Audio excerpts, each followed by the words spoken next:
time to make your move. It's time to make your move.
What's up, everybody? We are back, the Make Your Move podcast. We are live again, thanks to Richie and Josh. Happy birthday to Quentin. Got me a birthday present. Recently had my birthday, which I'm 42. I was told everyone I was 43. I thought I was 43 for about 3 weeks. Am I your birthday present? Yes. Yeah, exactly. You're one of them. We've got Damian Tanenbaum here, which is took me years to figure out how to say it right. Did I get it right? Did I get it right. The last I just name learned right? how to spell it, so we're good. There you go. But I met Damian a long time ago. He was one of my first clients. We did some sports videos at his gym. We did some logo work. Yeah. We did all sorts of stuff back in the day. And man, this guy has grown. He is a make your move guy. That's why I wanted him here on the podcast. I'll just tell you what I saw. Number one, he was in a gym and he upgraded to another gym, and then he expanded that gym. Then he left that gym, bought another gym, built that up, all at the same time. He's like working a corporate job and becoming an actor, all at the same time, and beating people's ass. Oh, that's pretty cool. Also, a little ass kicking Evolution, along the way man. too. Yeah. Evolution. So very interesting guy, and I'm real excited to have you on, man. First off, what we like to do is just kind of get into the nuts and bolts. Tell everybody who you are, what you're doing now, and then we'll go back in time and figure out how you got on this journey. Yeah, so I'm 55-year-old Damian Tanenbaum, born in Brooklyn, New York. Moved around a lot as a kid. My mother was a starving artist, actually still is a starving artist. She plays like the harp on the streets or at weddings and different things. Yeah. I wanted to rebel against that and become a banker. So my first real job was a Citibank customer service rep in Hagerstown, Maryland. And from there, I kind of just worked my ass off, 12, 14 hours a day, the grind of it, learning everything I could about call centers, customer experience. And then in the year 2000, I was offered a job to start a call center from scratch. Oh. I said, sure, I'd love to. So I packed up 4 crates of things and moved to the Philippines. Wow. For 4 investors and started a call center. Grew that to about 450 people back in 2000 when it was unknown what India and Philippines could do from a call center side. But Yeah. let's face it, nobody in the U.S. really wanted to do the job, so it was a great opportunity.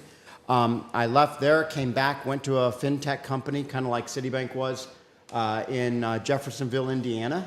Yep. From there, ended up at Fifth Third Processing Solutions. Then I took a job at an international company in Canada. So I was dealing with Philippines, Canada, some stuff in the U.S. From there, we sold part of that company, went to another company, which was in Boston, and I got to deal with international work in Ireland. Man, you're traveling. And from Seen there, the I world. helped, then sold that company to another company. From there, I helped start development centers in Costa Rica, Colombia, and Bulgaria. For another company as an executive consultant. And I left there, went to another fintech insurance company. It sold, it had a change in control, so part of it sold back last year. I left there in January, and now I'm just an executive consultant. I help run Triple Crown Athletic, Triple Crown CrossFit.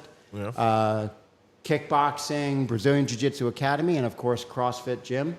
Also recently started a dog grooming business for my daughter that she runs here in That's awesome. Newport. Nice. And of course, rental properties and acting and stunt work. Yeah, she's in real estate too. I forgot about that. Yeah. So you're not that busy. I stay a little busy. I'm an executive consultant right now for a company called NewFit, which I love because it's also in the fitness and health space. So it's a rehab device. The patches I've seen on the Yes, online. I saw you on Facebook. What does that do? Oh man, it's a direct pulsating current. So it helps your neurologically train your muscles and it flows with your blood. But it's direct current going into your body. So your muscles will, as you lift weights, your muscles will kind of contract along with it. So you can get the same workout that you would say with 20-pound dumbbells as if you were lifting 40-pound dumbbells. So I'm not putting stress on my wrist or other part of my body that may be injured. So I started using it because of a shoulder injury, and I use it now 3-4 times a week when I'm lifting. You use it while you're lifting. Yeah, it's badass. It's the best feeling in the world. I tell you, when I'm doing it too, you feel, because your whole body kind of tenses up. So it's a great core workout as well. So yes, I mean, I'm executive consultant. I've got one at home because it's a medical device. I'm not certified to use it on other people. So you have to be a physical therapist, certified in E-STEM to use it on other people. But man, I love it. I swear by it. And of course, stem cells. Right, I did those twice in Costa Rica and once here in the U.S. and I feels like I had an oil change. Really? Wow. So when what are stem cells like? What is it? Just like an injection or? Yeah. So twice in Costa Rica, I had specific injections into my shoulder where I have several tears, and then what I did in the U.S. is like an IV drip. So it was just an IV into my body, and then stem cells are smart. They know where to go. They go to wherever your body needs them. Is that NAD? It was an IV. I mean, is it the same thing as NAD? Have you heard of the NAD? Yeah, no, it's not. It's not the same. It's truly umbilical cord stem cells that are kind of, if you think of your body over time, it's kind of like your bank account. You lose money if you're not depositing money into it. Yeah. Right. Well, your body stem cell count goes down as you age. And so when you think of injuries, your body needs stem cells to regrow, regain, strength. And so I did the stem cell injections to just it's kind of like an oil change, like just adding more money into the bank account. That's awesome. Wow. We all need that. Yeah, it's amazing. Well, you're obviously a man who's on top of his health. It's really cool. And then like you have the gym and everything, and Brazilian Jiu-Jitsu. How did you get into that? So that's an interesting story. So as a kid, like I said, I grew up with no money. The only sport I really could do was baseball, wrestling. Yeah. And so I loved wrestling as a kid. The other sport I could do is me and 3 or 4 guys could go to a mall and each of us throw $1 on a table and then go out back and fight, and whoever could win that fight would get the money. So I had a lot of street fights when I was a kid. Yeah. Right? I kickboxed. I was 7-3 as an amateur Schlitz Raging Bull kickboxer, and I did that, and then got a good job at Citibank. Met my wife and had kids. Well, my son was, I think, 11, 12. My son Nick, 11 or 12, and he's like, Dad, I wouldn't mind learning how to kickbox or something. And I'd always stayed a little bit active in kickboxing or boxing or something. Yeah. And he said that, my eyes lit up. I'm like, yes, let's go. And so, some other parents would probably take their kids to karate, take their kids and drop them off. Yeah. I'm like, well, I'm going to do it with him. So we started kickboxing together, and we were doing that, and we saw a guy in a little room next door, and he was doing some rolling around with some other guy and making him tap, and so I'm like, that's cool, so let's try that. So my son and I started doing that, and then while we were taking classes, the guy who was teaching jiu-jitsu said he wanted to start his own business, CrossFit, in the Walton area. So my son and I looked at him and we said, well, let's invest. So we invested in opening that business. Yeah. He worked without pay for the first year. That business grew. There was 3 partners, 3 of us as partners. Yeah. We grew that business, and ultimately over time, I've bought a building now that me, Dustin, and Josh, who partners, run the gym out of. That's awesome. Yeah. So it started with just a little 500 square feet. So Nick's out of it now. Nick's part of it still, but he's very little part of it. He's got plenty of shit going on. He's doing his own shit. Yeah, man. He's getting good. He needs to be on the podcast next. He's made his move big time. He has, and I can tell you back to the health side of this.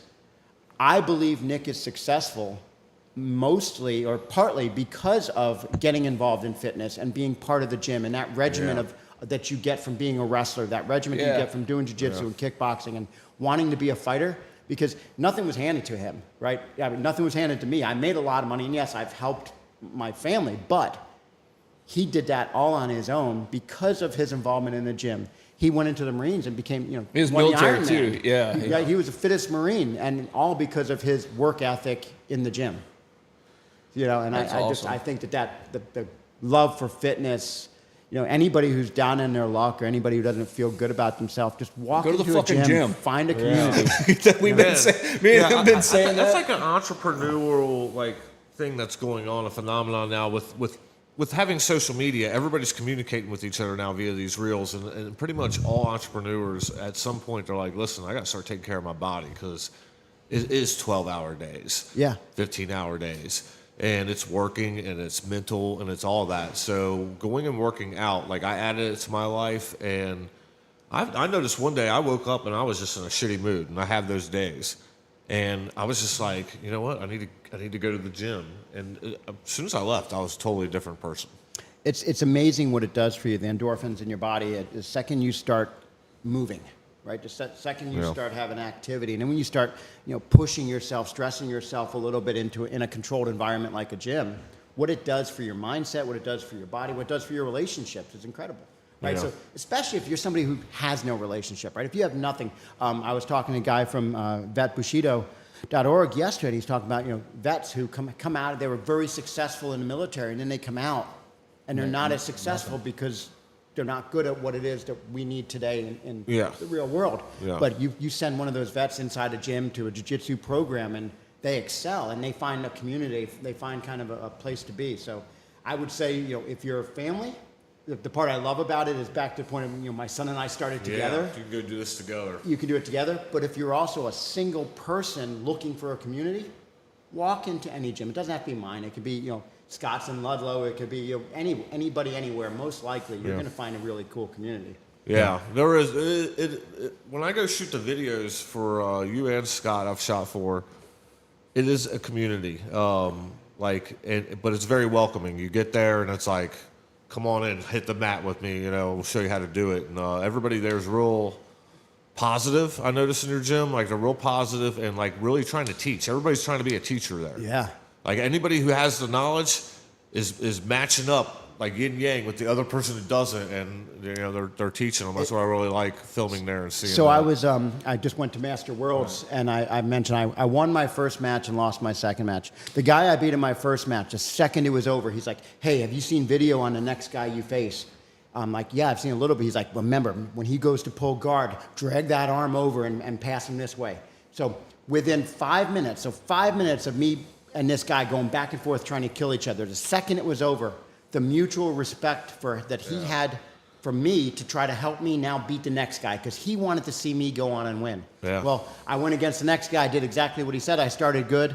I still ended up losing, got my ass kicked. He choked the shit out of me for a while. It was great. I loved it. Right? Second that match was over, he was a Brazilian Canadian. He's like, "Man, where are you from?" We start talking. He's like, "You got to come train with me in Canada, in Toronto." Yeah. So it's a sport. You know, 10 minutes of trying to kill each other between two different people. I now have two friends for life, and I'm going to go visit and train with them, teach each other stuff. Yeah.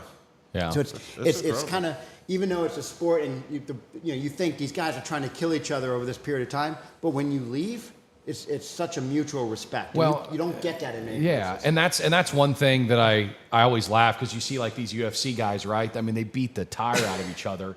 And then, like, they legitimately are really close friends outside of that. And it's like, and I have to, like, sometimes remove myself and, like, okay, this is no difference to them as when I'm going to play pickup basketball and him and I are jawing at each other, guarding each other. And then it's done. And they're like, "Hey, you want to go grab lunch or whatever?" So it's just different because it's such a physical, aggressive sport. But one thing that I find so interesting in CrossFit gyms and anything else, I've got a fraternity brother that owns Fort Wright CrossFit, and I'm telling you, CrossFit and Brazilian Jiu-Jitsu, and there is something, I don't know what it is. Is it just the way the sport got presented in the beginning, or what? Because it is like, we always say like, oh, they're drinking the Kool-Aid, you know, like, because it is. I mean, So what do you think that is? I think the reality is, whether it's business, fitness, life in general, Carlson Gracie said, you know, iron sharpens iron. Mm-hmm. And so with CrossFit, the sport of fitness, when you put the four of us in the room, something wants to make us be better. Something doesn't want to lose to each other. Yeah. But also something wants to make you learn from each other. So if you see I'm good at something, what do? You say, oh, wow, you're so good at that. And then I want to share. Right. If you're great at something and I see that, yeah, you may beat me today, but then I'm going to come and I'm going to learn from you. So I do think that whether it's business, because I find the same thing kind of in executive meetings, you know, Right. a lot of times everybody's posturing, they're all so full of shit. But then when push comes to shove, when you start working together on something, you want to make each other better. Right. So I think that we all have that inept desire to help each other and be thought of as a leader. But at the same time, we're also pretty good at understanding our strengths and our weaknesses, and we're willing to learn from others where we need to. So And that comes in that group environment. That's human then. nature Yeah. as well. Yeah. Yeah. I mean, you want to learn. You want to keep learning, even though you might be mad about it. But, Exactly, man, right? you know, and you got to put your pride to the side sometimes. Because we check each other a lot. We check each other a lot. Iron sharpens iron is what this is built on. Iron sharpens iron. Our friendship and what we're doing here is it's Yeah. built on that. And, for and sure. relationships, right? Like you say, you see people get better, and you know you always hear that, people get jealous. Well, they're jealous because they're not doing shit, Yeah. right? If you get out there and you just freaking do it, everybody's a beginner once, right? Yeah. So I could be the worst CrossFitter in the world today, and if I go and I see you're doing something better than me, and I just learn a little bit, well, the next day I'm going to be a little bit better. Mm-hmm. And then maybe I go with Richie and he chokes the shit out of me. Well, I'm going to learn a little bit, and then next day I'm going to be a little bit better. Back to the point of how we met, right? We started with a tiny little gym. Yeah.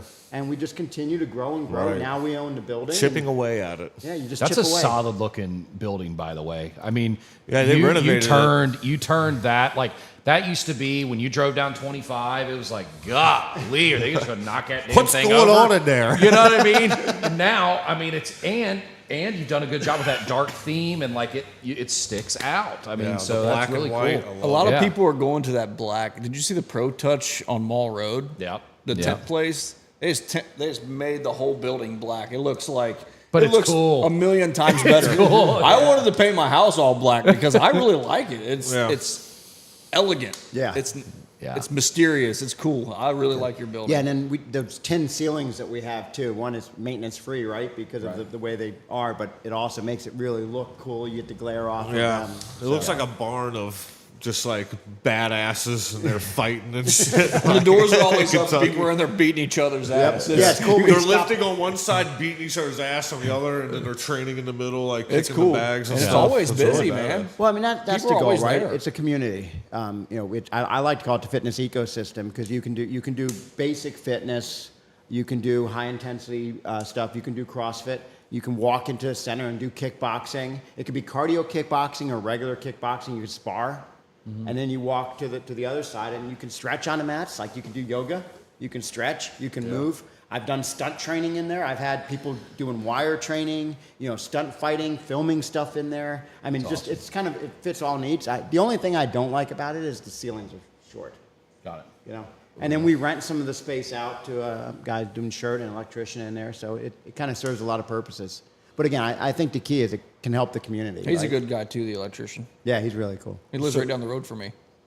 Yeah, he's a good He's- guy. he's- You touched on the stunt training, so that brings us into this fighting has turned into acting, and Yeah. you've done some. You've been in some movies, and you've been an extra. You were actually an extra on Walking Dead once, weren't you? Yeah, 3 days. Yeah, I you was were- stunt trained extra though, so I could drop to my knees and actually act like I was eating somebody, where some of the other stunt actors or some of the other actors just had to walk with a limp. Yeah. Yeah. But yeah, 3 days on. He The got to Walking eat Dead. someone. I got Nice. to eat somebody. higher level zombie there. Yes. Yeah, I mean, there's low level zombies that don't get to eat people. I got to eat that shit. He was That's there. really awesome. So tell us how that came about. Like, what sparked that in you, and where's it going, and where are you at with it? Yeah, so funny story.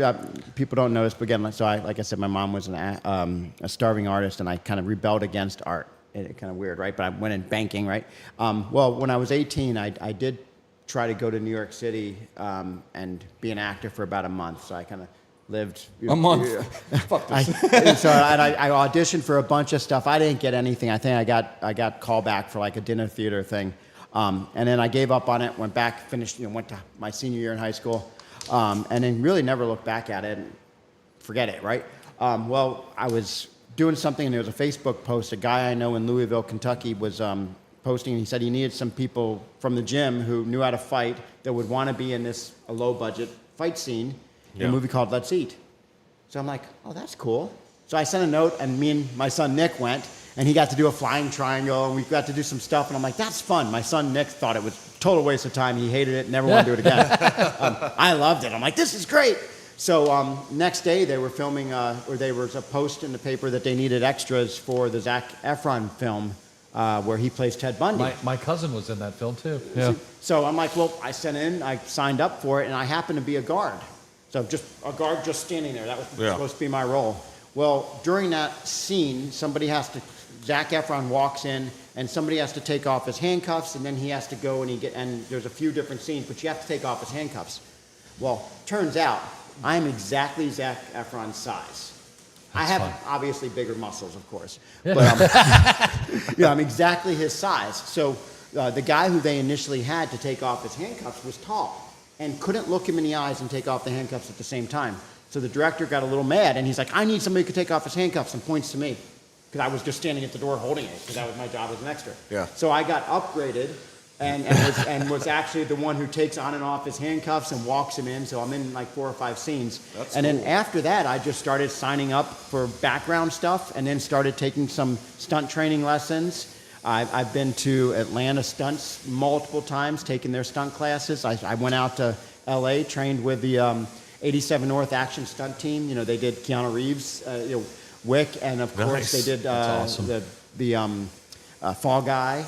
And so I brought Hugh Fitzgerald from 87 North here to Kentucky to train people on stunts. Brought Brian Cranston from ATL Stunts here to train people. And then I've also made a trip to Miami to train with Miami Action Design.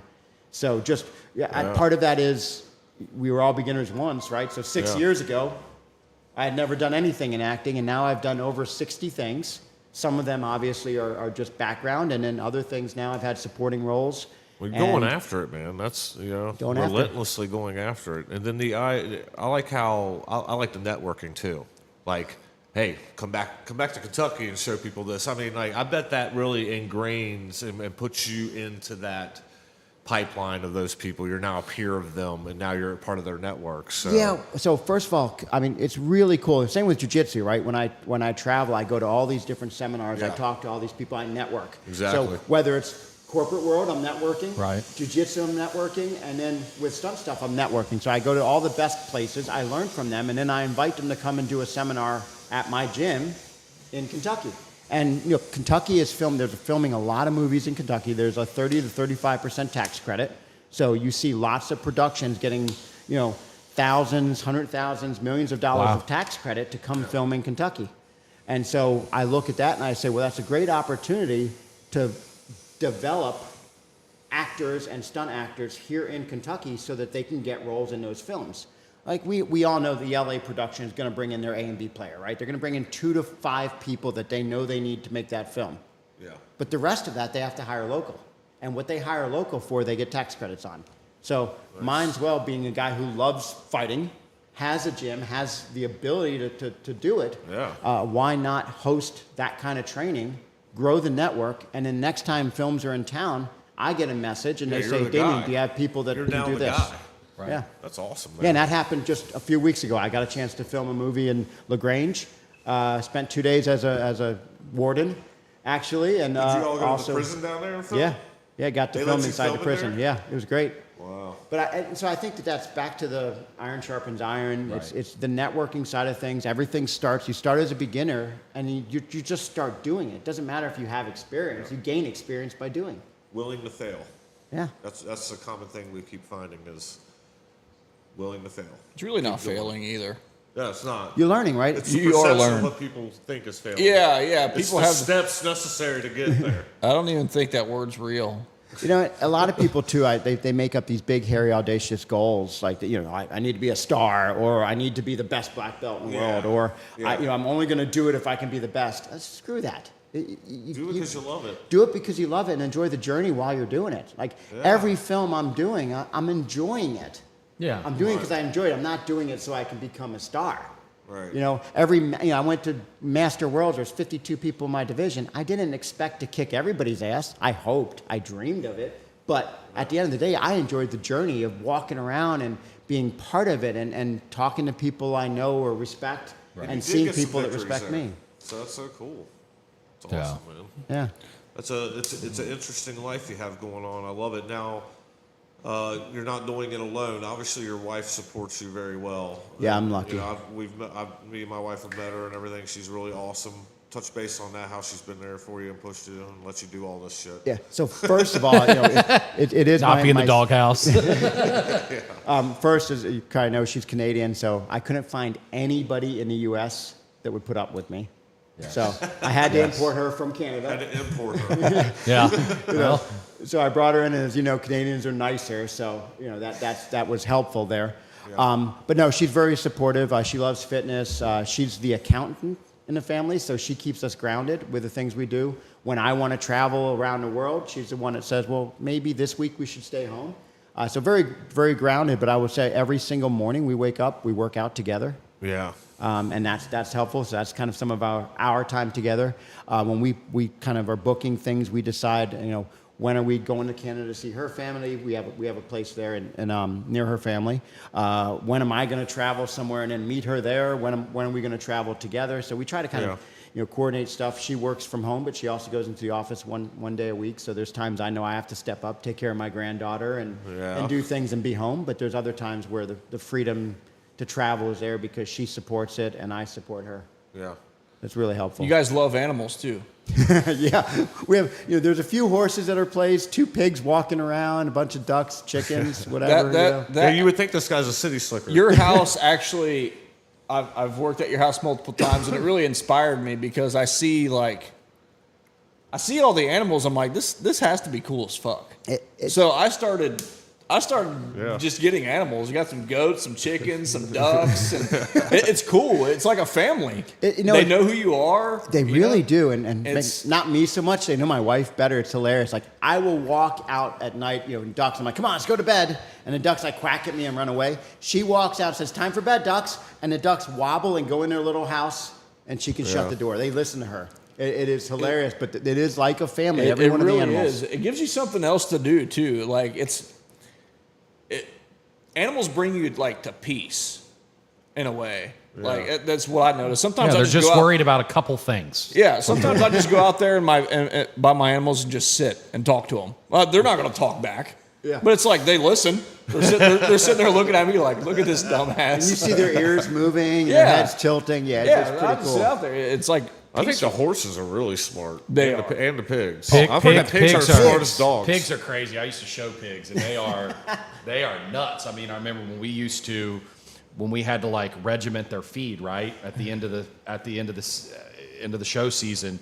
You can literally show it one time where their pan was, and then you'd let them out of the gate, and they would go right to the pan every time. Where it is. And then they knew exactly after that then where they go walk to. It was ridiculous. I mean, I loved raising pigs. I thought they were great. Sure, animals they just can't talk. They're just sometimes they might be as smart as us. I love when they're all together. I think a lot of them are very smart.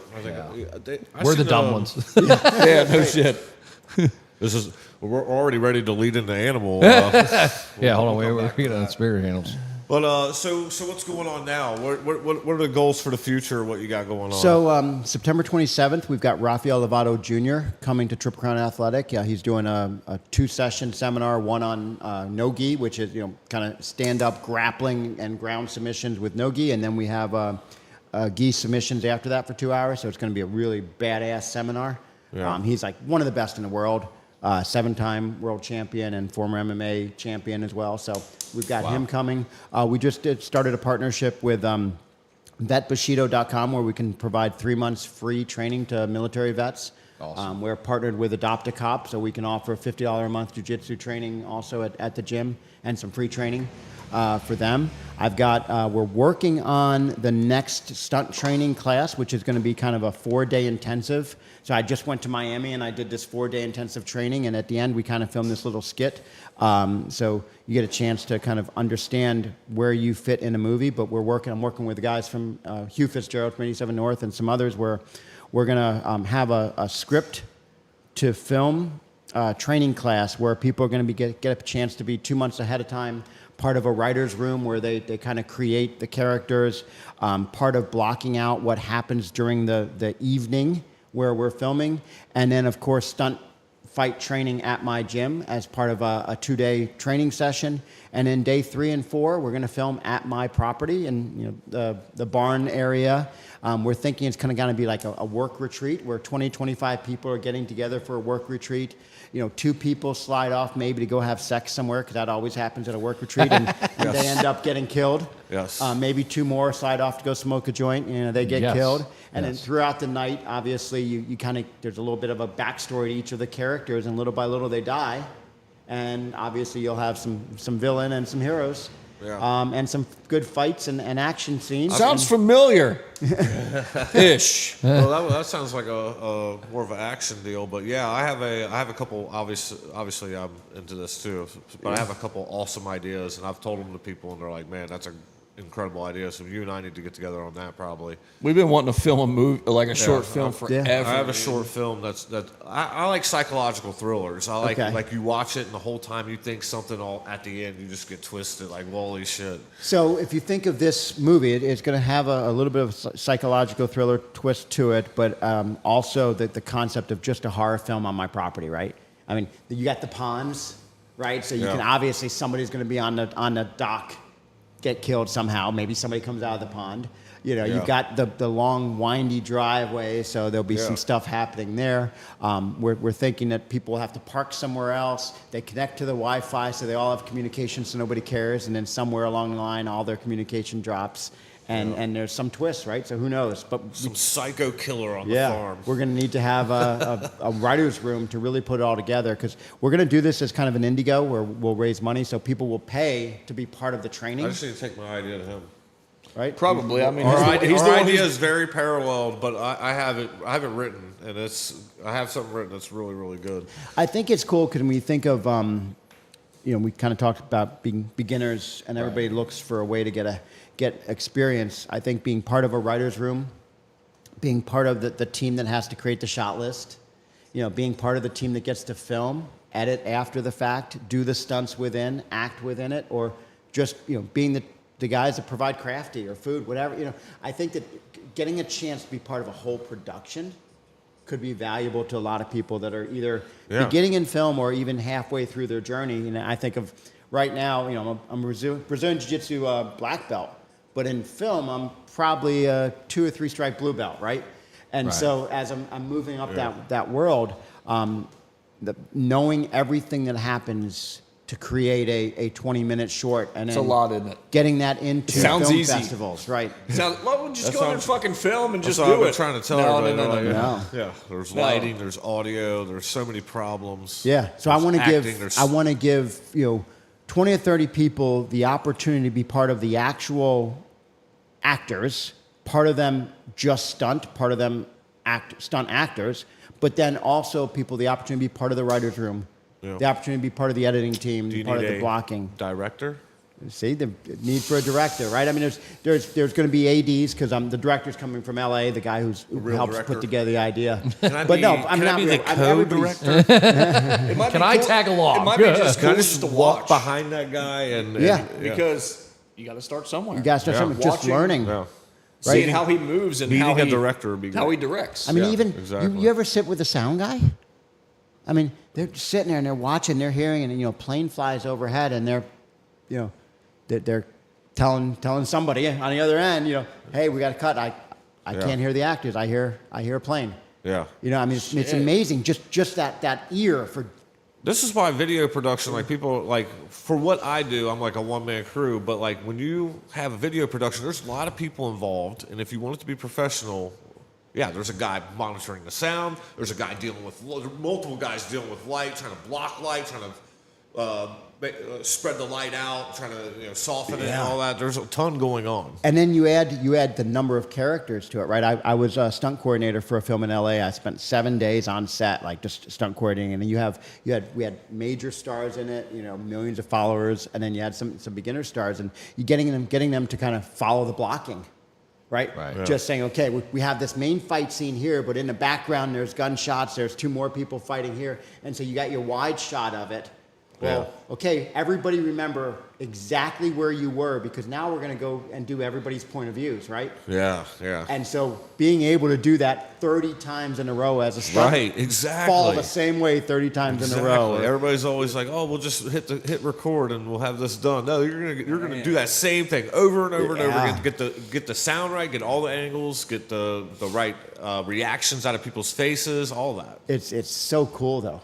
Right? Yeah. Now when I watch a movie, when you watch a movie now and I see this like one thing happening, You realize it was like 4 different things they had to do. all the work that went into that is just crazy. That's all I watch Netflix for now is like this cinematography's ass. This is good. Yeah, he'll text us and be like, I'm watching this movie, it's just ticking me off. We're like, okay, well, There's quit movies watching on it. Amazon that look like people shot them with a GoPro and they're like really bad. I was watching this shit like we can be on Amazon tomorrow. I could literally do this with my iPhone better. Yeah, and when you look, I mean, there's levels to it, right? I mean, so to your point, there are some really low budget films that shot with a 4K or whatever they shot with that made them meet their minimum requirements, right? Right. But they're probably not going to end up streaming. They're probably not going to end up with they're a not lot of gonna. views. Nobody's gonna watch it. It's just sitting there taking up space. For sure. But there's also some other really well done movies, and when you see like just certain monologues or certain fight scenes that you look at and go, wow, like that was creative. It's choreography. That was like incredible. Yeah. all that, like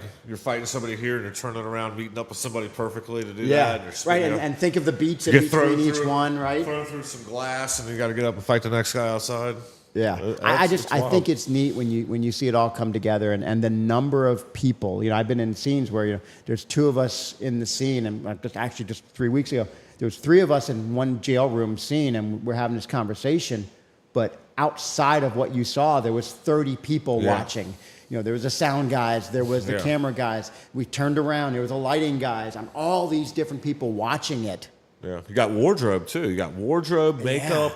There's It's a ton incredible. going Holy on. shit. Yeah, so That's when we go to do this in June of 2026, I mean, obviously we're going to raise money for it. Well, we're going to have a training class, so people are going to get knowledge out of it and then get a chance to be part of something big. So I'll let you know more as we get the details. Let me know on that. I would love to be involved in Yeah. it.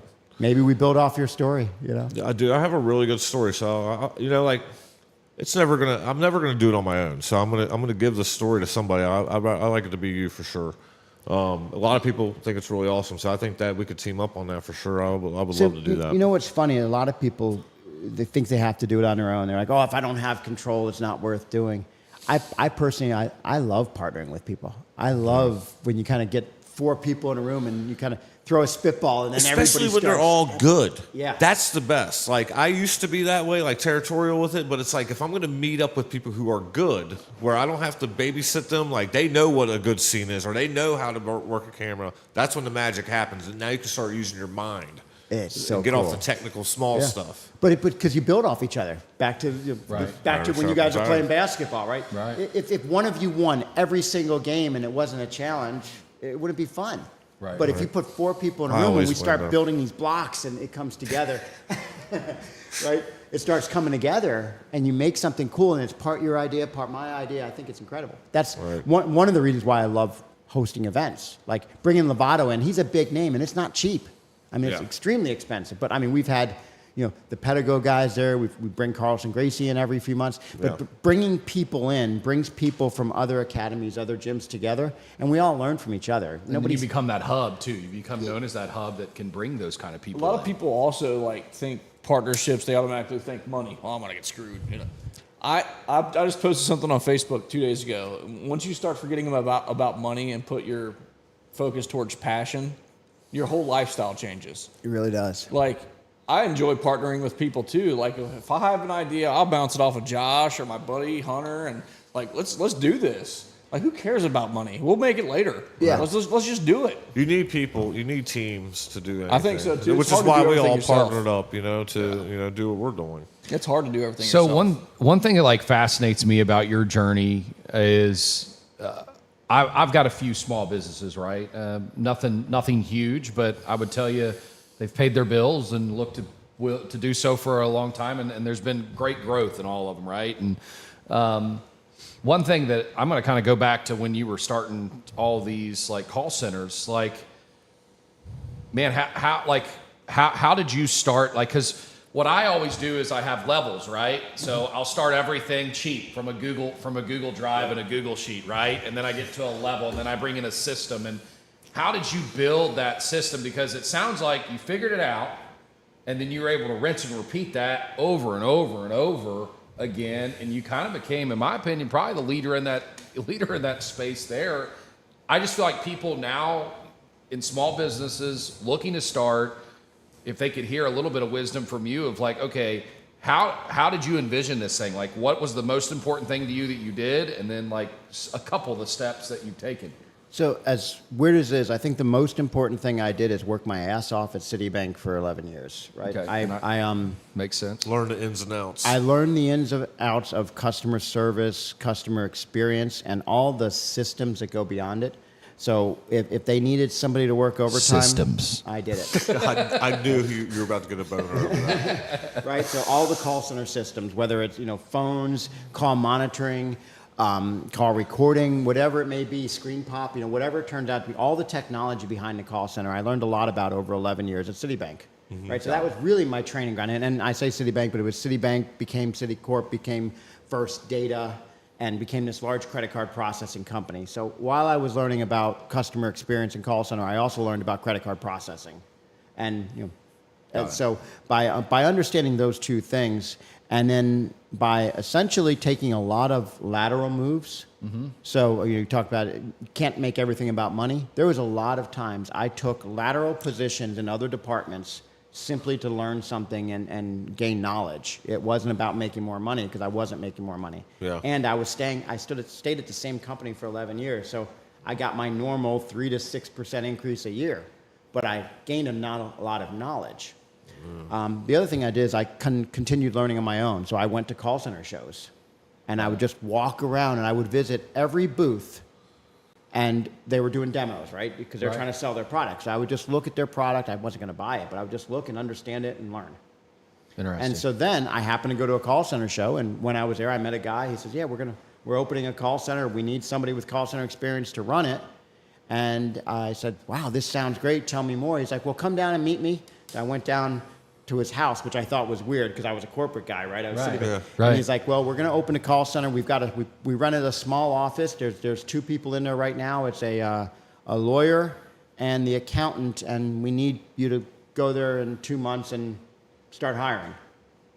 I said, "Okay, where?" And they said, "Philippines." Which So are some of the nicest people, by the way.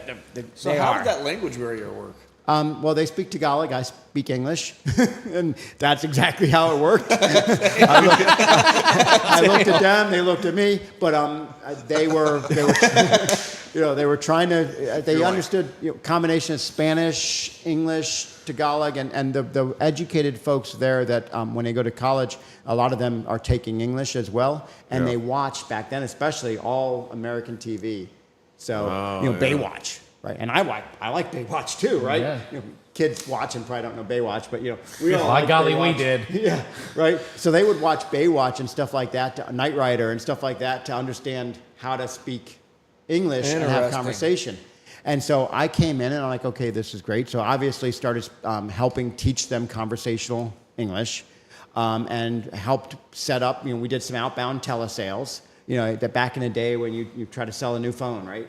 Sell insurance to something, whatever, getting people. We have somebody in your area. We'd like to, come on out and check your roof, whatever it might be, right? They were doing tons of telesales. Yeah. And then we got some inbound customer support stuff related to banking and fintech, and some reservation setting, like as seen on TV ads, like anytime they do a commercial, we'd get a bunch of calls, stuff like that. And then my wife at the time, she had some sick family members, and we had to come back to the U.S. So I took a job at Heartland Payment Systems at running their call center, their customer experience side of things.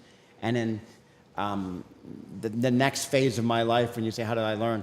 I found out that if you join a company that is really focused on sales and product and run the customer service side, if you can improve the customer experience, but decrease the operational expense relative to how fast they were growing, that the company's valuation would go up.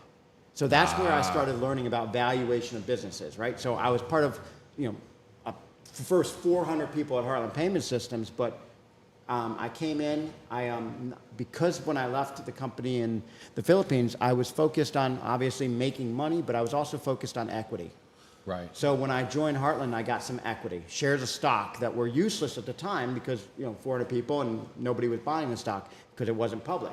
Well, they went public, and I think it was 2006, whatever it was, when I was 2008, whatever it was, and I was able to get a little money from selling the equity I had when it went public. And so I said, this is cool. So I started going to companies as future jobs. I joined companies that were in that early growth stage, where they had private equity, or they had a plan, and I guess they were owner-led in the sense that the person who came up with the idea, the person who started the company, was still the CEO and was still in charge, and he was really good normally at his product or at sales. Yeah. And so I come in, I help make operations more efficient. In some cases, it's using remote resources in the Philippines, in Ireland, in different places. In other cases, it was just make the customer experience better. Right. Sometimes it's add automation, put in a new call recording system, put in a new phone system, whatever it might be to help that company become more efficient. So if sales doubled, ops expenses only went up 40%. And the voice of the customer surveys were better. And I still do that today. So I'm helping the company Newfit. Yeah. I'm looking at their sales cycle and helping with their funnel. I'm looking right now at their customer portal and helping redesign the portal so it's more overall effective and helps. Because it has to be right now nowadays. User friendly. There's no bullshit of having to go to the 3 little lines, click this, click that. People don't have time for that shit. People don't have time. Eliminating clicks. And when you're in a growth stage in a business, and I just don't want this thought to go out of my head because I'm not very smart. But that's one thing I've noticed, right? So you can get your company to a point that you don't have to hire anybody else for a long time. So it's kind of heavy in the growth part. But then once you get stabilized, most of the time those same people can do 2 to 3 times the amount of handle 2 to 3 times the amount of volume. Yeah, if you put the right systems in. Yeah. Right? If you put the right systems and processes in. Yeah. Now, on the flip side of that, what happens a lot of times are these guys are so smart, these entrepreneurs that start the business are so smart, and they focus on the product, they focus on sales, and they grow so fast, and their support organization gets left behind, and then customers start to complain. Yeah. That's typically when I get hired. Got you. They bring me in and I look at it and say, well, your customers are upset. Here's why. Because they go to your portal and they can't get support. They call your call center and they wait 20 minutes. And so I look at that and I say, well, here's a short-term, a medium-term, and a long-term plan. Got it. And in return, obviously, I get some form of salary or consulting fee and some equity. Right. And then when that owner decides he's going to sell to private equity or they get purchased by a larger strategic, then I can sell my equity or whatever happens. Nice. So you're getting some equity. And I've done this at 12 different companies over the course of 30 years, and it's worked 4 times. Right. You're good at it. So it's not like it doesn't work every time. It's not a sure thing. Sometimes just things. It's a don't different always type work. of gamble. It's a different using your skill. Well, I'm betting on myself, right? Yeah. I'm betting on myself. Plus, I believe in the company that I join, and that I want to help in most cases. And I like right now, I don't have equity in the company I'm helping. It's just a contractor type job. But I just left a company in January that I was part of, and they had one of the events occur, and I have equity in that company. It was only a 40% purchase by another private equity, so I have equity that I have. I just can't sell it until they have another event. But I trust that my 40% now, that call it worth X, by the time they go to sell, is going to be worth 5X. So. I'm happy Yeah, there. if one private equity has already purchased 40%, Yeah. there's obviously money in the company. Yeah. It's There's another would- form they of would- Bitcoin, by golly. Just gamble it. Yeah, no. Yeah. I that's why I've started, like, when I partner, when people call me to want to partner in a company, and my brain is probably maxed out right now, but that's kind of how we do it. I do equity share at the end of the year, and then, I pretty much say I'm 25%, that there's no less. So that's kind of how I've done it. And, my whole long-term thing is like, okay, well, just like you can go buy this building or you can go do this, if I lead this company correctly, my 25% or 20%, whatever that may be, it's going to turn into, that'll be pretty sweet in 5 to 10 years. So yeah, I just love that. That's why I wanted to go in on it. It's such a great way to go, and I look at it now, and that's obviously it's been there's a lot of times where I funded the gym out of my pocket, right? There's partners. Dustin is great. I mean, he's amazing. He's here 12 hours a day. He's running lots of classes. Holy shit! Josh has helped grow a jiu-jitsu program, but there's times in 15 years, that we've had it that I've had to pay the rent to somebody else. And so I think my corporate job and all the time I put into that to be able to do that, because we're helping the community by staying open on those months that probably would have been tough. I mean, obviously COVID was a rough time, but I funded a lot of it for a period of time, and now it pays back, and it's really happy. So I think that investing in yourself, being smart about it, and investing in yourself can definitely pay off. Yep. I've always wanted to create a CRM for roofing companies that is seamless. That would take a $5 million company, 3 people to run it. And most of it's going to be ran by AI and a CRM. I just don't know where to start.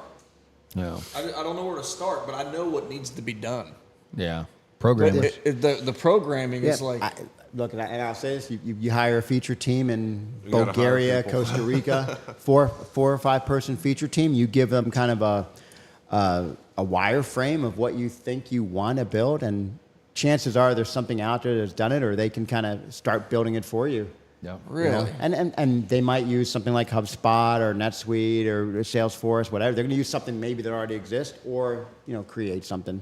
But you can always customize. Because one of I've those types bounced of back products. and forth like 10 different CRMs. Some were very expensive, and they were shitty. Yeah, but you think so. And funny, because I just worked on one of the projects I worked on was tweaking an existing CRM. A lot of times, almost every CRM kind of the same. They plus or minus 20%. It's really your implementation of it. It's really the custom work you do to make it yours that makes it shitty or not shitty. The biggest opportunity that was so close to happening, and I had a divorce. It was like in 2013, 14. It was the exact same idea as Instacart. I had met in Lexington with 2 guys that were starting to develop, and then I had to deal with the cost of being a dumbass. So That's funny. So funny story. In like 1998, whatever it was, there was a few of us at Citibank. We would work together. There's 3 of us, and the guy knew how to build a web page. It was like an HTML web page. He's like, hey, so we got together. We're like, what we're gonna do is it was ID1.net because we were on the 81 corridor, right, the highway. So like, we're gonna build a web page, ID1.net / the name of the person. So we rented a booth for at the mall near Christmas. For 3 days. We set up a booth at the mall. We're like, okay, we will build a single page website. You can give it away as a gift. You can tell people about what's going on in your life. You can send it to your family that's not here. We didn't sell a damn thing. And then later, Facebook comes up. Mark Zuckerberg. Which is kind of the same. It's the same thing. It would have evolved into had we just sold one. I'll pull the bulletin board idea. This is funny. Had we just sold one If you'd $99 had webpage. one more guy involved in that team Yeah. to give you an idea to sharpen your iron. Yeah, Oh, imagine man. that. Because we were like, give it as a gift, give it as like a Christmas card. We were thinking that give it as tell somebody something / the name, right? It was something simple. Yeah. Is that wild? Yeah. But I think it's neat when you look at life experiences, and I think that's the problem today. Is you mentioned everything has to be so quick. Everybody has it. You have to have this goal, and if you don't get that goal, you're upset, and then all of a sudden you're failing. I think you just gotta take each step at a time, and Yeah. enjoy the do. experience. Yeah. 'Cause part of if you're always reaching for this goal that you can never get to, or you get to unattainable goal someday, is what ridiculous. happens the 20 years while you're getting there? Right. You know, And what I especially love about his story is I think there's this big misconception when you're an entrepreneur that if you work for somebody else while you're an entrepreneur, you're a failure. It's just not the case. No. And it's just not. I built everything on working a 9 to 5 to make this. Yeah. Yeah. And it's Facts. like, and you could still, yeah. And it's just, I think that's what's beautiful about it. I mean, I'm with Coit right now, right? I mean, I work for them, and I still have real estate, and I still have lawn care and plumbing, and so that's what I really love about it. Just because I think that's a big ass misconception in the entrepreneur world that you just have to just stop everything you're doing and do one thing. You can't do that, man. Yeah, unless, side unless you're hustles. loaded. Right. the side hustles are I great. think anybody who's doing any type of side hustling, which is what you got to do today, it's what you got to do in our economy, and to have the lifestyle that you want. That shows that you're an entrepreneur if you're willing to go the extra hours to have more. Right. Yeah, and you learn a lot. I mean, you can learn from your corporate job, and you can then learn from your side hustles. And That's you, so you may crazy you decide. said that. And I think it's funny because even the gym, for the longest time, I never treated the gym like a business. Dustin runs it. Josh is jiu-jitsu. It's like a club. That's what we're more doing of, here. It's more of a club. It's more of a. I enjoy it. It's more of a hobby. Yeah. Other people. That's why go you float play the money golf. when you got to. They go play golf. I go get choked out. I go act in movies and do stunt stuff. It's no different than people who love golf. Yeah. It just turned out. You're filling your time with other things that you love rather than just what everybody normally does. And I as probably a side wouldn't- hustle, you get a chance for it to be still a hobby, and you get a chance for it to still be a passion. If I had to make a living off of my side hustle, it would probably be more stressful. Yeah. And probably take the joy out of it it real would take quick, some of the probably. joy out of it. Right. You know? I don't think if I didn't have that corporate job in the office, I don't think I would have been able to start my company and excel so quickly because of the back end that I learned. Yeah. Absolutely. The financial back end, the billing, the way that processes worked. So I took what I learned from corporate to my business and was able to implement it immediately because of the knowledge. So it's almost like going to college, but you're getting paid for it instead of paying for If it. you don't go to college, go work somewhere for a while in the field Literally, that it you love. doesn't matter where Learn it's the at, ins dude. and You know, outs. And a lot of people don't have that respect for it like they should. You should respect what got you where you are. There's some that fact that entrepreneur you gained built that for you to go experience. learn off Yeah. their dollar, and obviously you're providing a service for them, but you're going to walk away with all the knowledge they created. We're doing the same things. Somebody might work for you one day and start their own roofing company eventually, Which would be a blessing. because Yeah. they worked through you and learned how to do it. Exactly. And that's a win-win, right? I mean, it's truly a win-win when you can do something you love, you can show others, and they go off and carry on the tradition. Or you take the knowledge you got from working a 9 to 5, and now you're able to implement that into your own side hustle and your own business ultimately, which then creates the same, pass it forward, right, to other people. I think that's so cool. And so I look back at, I've had some amazing experiences, some great experiences, some good experiences, but I don't think I've ever had a bad experience. Right. Because every single experience attitude. somehow helped. I think it's time. Spirit animals. He's so confused. Damian's not watched one episode of this shit. Spirit animals. You should have seen his face. He was like so confused. What the fuck's going on here? So Damian, since you're new to the podcast, Yeah.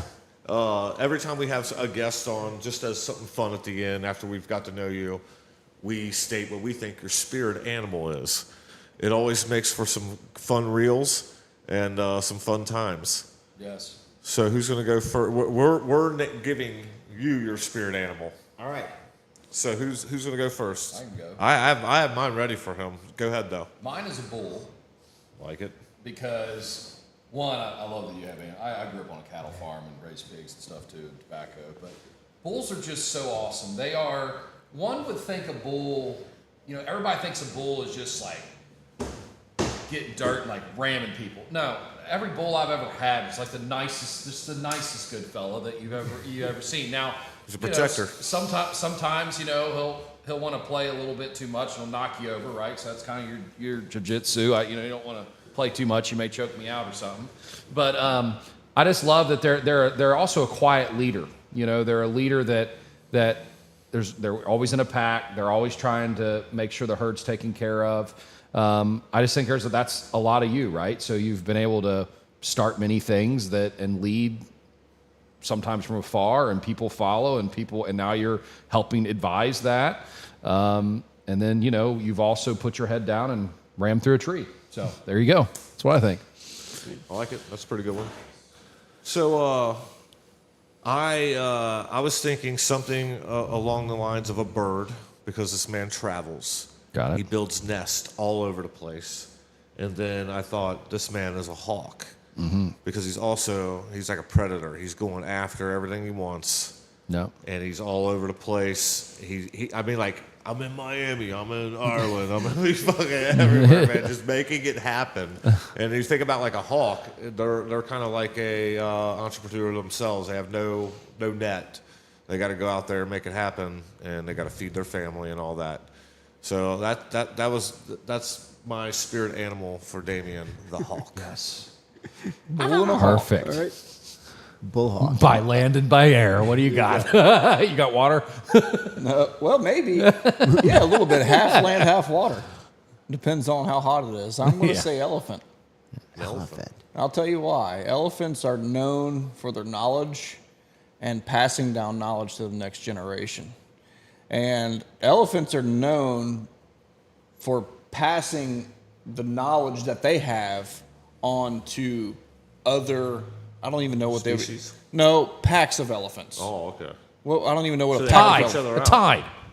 They're a tide, I believe, because the roll tide. Like roll Really? tide, Okay. like Alabama. Well, yeah, I guess I'm going to use the word tide, even though I don't know I if have that's no correct. clue. I have no clue if that's right. But tides of elephants will meet with other tides of elephants and pass the knowledge that they've learned from the land where they're from to the other ones.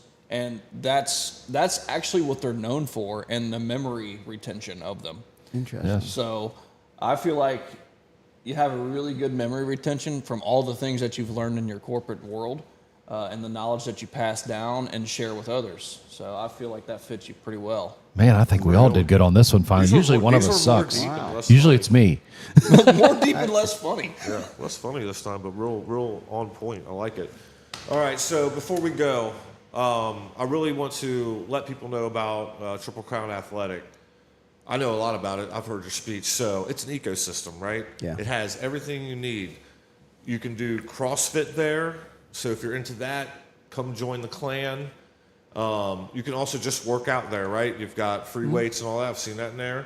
Then there's cardio kickboxing and then real kickboxing, right? So like if you're brand new to it, you want to get in there, learn how to throw a kick and get some cardio in. You've got classes for that. So that's really popular. I've seen lots of men and women do that class, and kids were in there too at the same time, father, son, like you were saying. So that's really incredible. And then over in the next spot, you got the Brazilian Jiu-Jitsu, which is really badass. So that's located on Highway 25 in Walton. You go past the Richwood, whatever the hell they got going on there now. Yeah, I'm still confused by that What are they development, doing? by the way. Like if you want to go left on it. 25 coming off Richwood, it's like, oh, I take 4 lanes now. Across. It's so confusing. I've literally passed that exit 10 times in the factories. I'm like, what the fuck? Where's 25? Yeah, exactly. That's exactly right. But yeah, he's out there in that mess. Get out there and find him. And how do people sign up to get involved? TripleCrownAthletic.com. Also, don't forget Wags Grooming in Newport. My daughter's new venture. She's been there about a When year did she now. a year? Yeah, well, her and her partners have been grooming for like 5-10 years each, and we went out and we looked at kind of the market, and we said, well, it's much better to own a place. We can have more control of it. Mobile or no? Not mobile at this point in time. It's Will. just in Newport, and they're killing it. So people tons of great Your son reviews on has the a service they concrete provide. business, And of course, he's badass at that. I went and got the film for him also, and they made a piece of art. him out and of his concrete. crew, just amazing. I think their term built differently, man.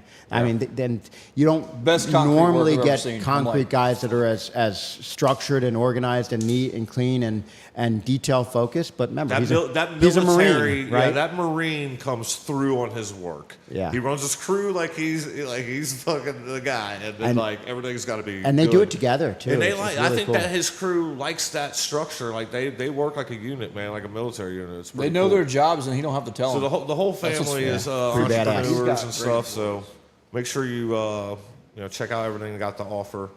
And anything else, fellas? No, think I that's appreciate it. you coming out. I have one more question. Yes, How sir. old do you have to be to start Brazilian Jiu-Jitsu? We have kids at 4 years old in there. All right, we're Yeah. coming. We have 4-year-olds. We're gonna. I'm bringing my- Actually, I'm it's bringing my funny 5-year-old. because as I look at my schedule, I'm hoping to be home a lot more near the beginning of the year. I'm gonna try to do an over 40 class specifically just for some older folks to get in there, and it's Newcomers? kind of a combination of some fitness, some body movement, and then some jiu-jitsu, like maybe without a gi, just kind of just understanding self-defense, but Yeah, from a yeah. jiu-jitsu mindset. But really just fitness. For How the to over put somebody 40. in an armbar, how to put somebody in a choke, self-defense You got stuff. I love that. It's funny. Hey, we'll because come do that. We'll film it all. There are people that Field trip. They think they want to do jiu-jitsu, or they think, oh, you can choke me, nothing will happen, and then they're claustrophobic the second they get in that position. So yeah. anyway, we want to kind of extend it out, and then also more stunt training, more actor training. So looking at just trying to again make it a community center, that ecosystem for. Yeah, if anything anybody's movement. looking to get into acting, and especially stunt and action films and stuff like that, this is the guy to network with. Reach out to me, even Instagram, just Damian Tanenbaum. Spell it right, but Damian It's up on the screen. Tanenbaum. Copy and paste that over. Yeah. All right, folks. Thanks for coming in. Thanks, This man. is the Make Your Move podcast. This is what we do. We bring in entrepreneurs, people who are making their move. This guy is one of them. Make sure you go check out everything he has to offer, and we'll see you next time. Peace. See ya. Peace. Congratulations, you have made your move.